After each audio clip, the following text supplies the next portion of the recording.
Hello everyone and welcome back to Whisky Wednesday. Today, talking about a particularly exciting new Irish whisky. I say new, it's new for me, it's been out for quite a while.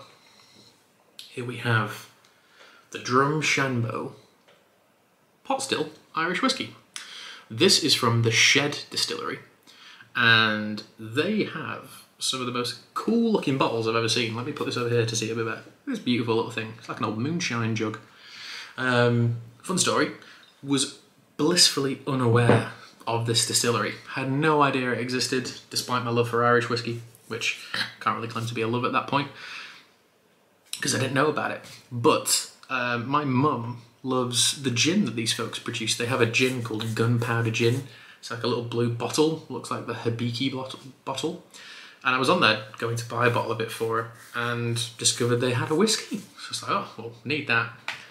Comes in this rather stunning kind of see-through box with this little pop top with loads of information kind of dotted all over the box, which we won't read too much into because there's flavour notes and stuff on it, and loads of little notable details all over this bottle. By all means, if you follow the channel on Instagram and stuff, there's always some nice kind of shots of the labels and things, even like these nice kind of, not quite runic, but some sort of Gaelic symbology going on here. Really cool product, and it's a pot still whiskey in the old school sense of pot still whiskey. Now, I didn't realise until recently that there's quite a bit of debate amongst Irish distillers about what actually makes up a pot still whiskey. And I think the legal definition, and I may get this wrong because I read about this a while ago, and Christmas retail is intense. My brain has to remember a lot of stuff this time of year. It's something like, I think 30% of a pot still product, an Irish pot still whiskey, 30% of it has to be a certain type of barley. It's either the malted barley or the unmalted barley. Essentially, I think I've got that wrong, but essentially the overall argument is that smaller Irish distillers are arguing that no, the idea of a pot still whiskey, because if we take Redbreast as an example, right, that's a combination of malted and unmalted barley, which for me, before I learned about this bit of info, was what I thought a pot still Irish whiskey was. And that's the same with Green Spot and Yellow Spot and any other classic pot still whiskey you can think of that's owned by a rather large company. The smaller distilleries were arguing that actually the idea of a pot still whiskey is that we can use different grains, still barley and malted barley, unmalted barley and malted barley, sorry, but other grains too. So for instance, with Drumshanbo, they've selected to use some Irish barra oats. And I don't think I've ever had, oh no, I have had oat distillate. When I was in New York a couple of years ago, went to the Kings County Distillery in Brooklyn, in the Brooklyn Naval Yard, and they had an oat distilled bourbon, which I thought was pretty, well, whiskey, which I thought was quite interesting. But anyway, by all means, read up on the article, it's very interesting. Smaller distilleries want to use more experimental recipes, which I'm all game for, because unmalted and malted barley pot stills rule most of the Irish market. They're very famous styles and they do taste very good.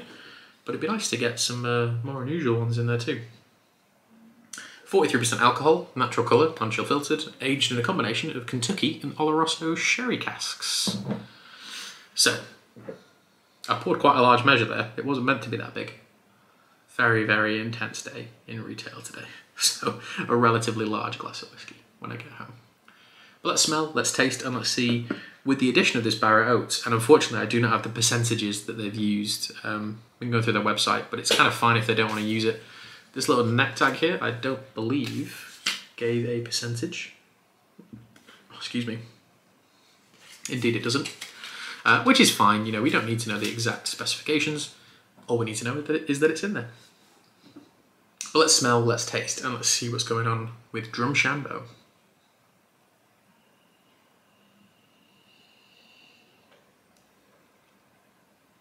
I don't want to say that's an unmistakably Irish nose, but in the best way possible it is.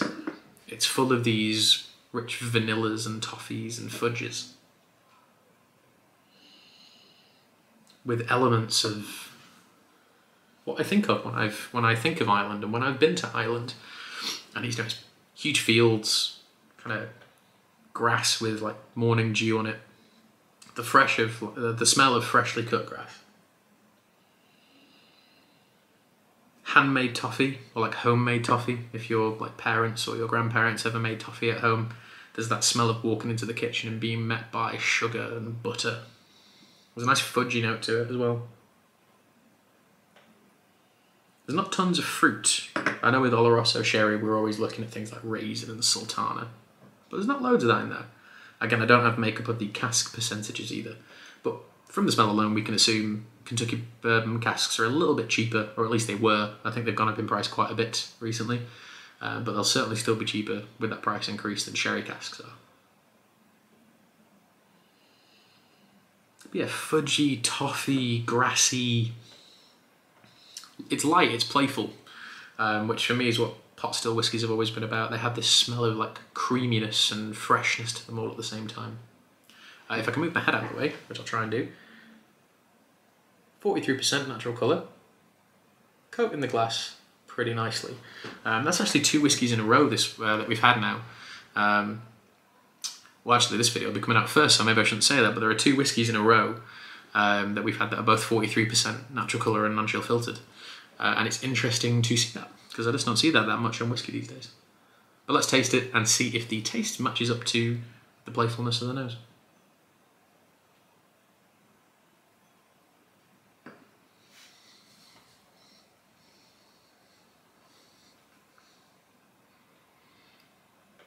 Mmm.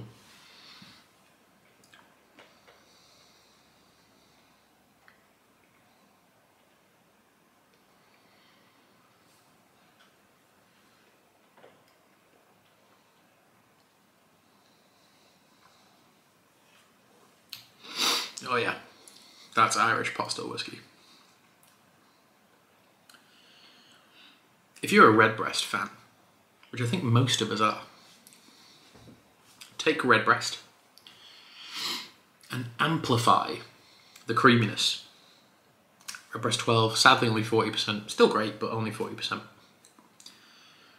Turn that creaminess up, and that fudgy toffee thing we're getting from the nose, add into that literally like double cream and peach, and a little bit of like pecan and maple as well. There are these sweet flavours which are kind of splitting, so we've got this cream and peach thing on this side which is rich and refreshing. Bit of a juxtaposition, I suppose, that, but it's just lovely. The richness of cream and like the freshness of peach juice, or biting into a peach, it has that. On the other side of it, we've got that toffee, cream, fudge, very rich, very indulgent. And in the middle, we've got this unmalted barley element, which is like a bit peppery and a bit more intense, and it kind of tries to balance out these 2 rather sweet profiles. I must say, the texture of it, outside of the additional ABV and the non-chill filtering, is delicious, and it's really amplifying that creaminess, I suppose, which for me, creamy, peppery, fruity, those are the 3 sort of trademark elements to an Irish single pot still whiskey, and this hits all 3 of them quite nicely.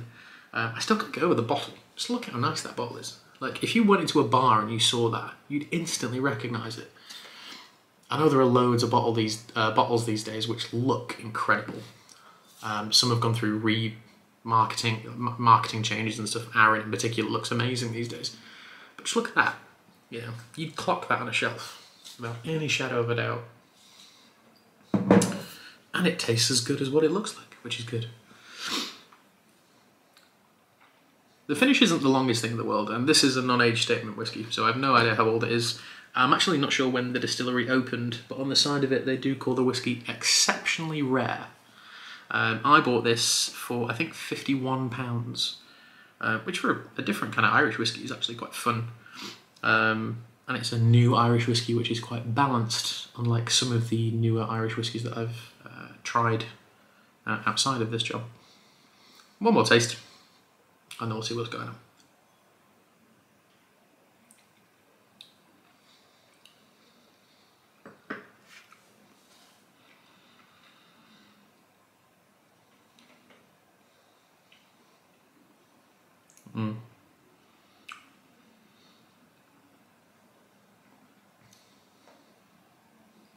That's really good, you know.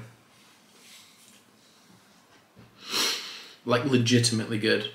Good to the point where I'm thinking Redbreast has had like a total price movement. It's kind of moved into a more sort of premium price point.